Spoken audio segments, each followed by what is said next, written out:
have found a way to play PlayStation on the Switch. A big trend in gaming right now is the idea of cloud streaming. The idea that instead of having to install a game on hardware to play it, you can just play it remotely through a server. And oftentimes when we talk about it, it's the concept of doing it on your computer or on a phone, but something that we've kind of thought about in the past that'd be really cool is, what if there was a handheld console that let you do that, like the Switch?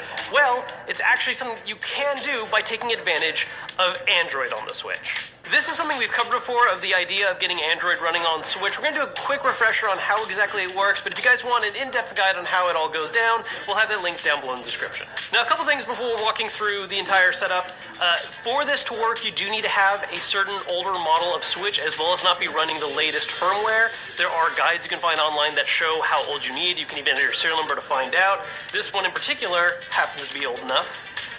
And the first step is to put the Switch in recovery mode. And the way you do that is by making use of a little tool like this that goes into the right Joy-Con's slide rail. And once you have that in there, you hold the volume up button and then tap the power button. And then you just wait a while for it to boot up in recovery mode.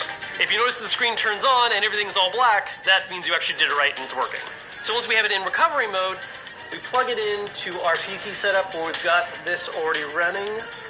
So we can inject the payload to set it up as an Android device. So, it says we're good to go. We got the green light. Let's go ahead and inject the payload. And there we go. After doing that, you can see on our screen that we have this little setup ready to go. And then give that a little bit of time to go up and running.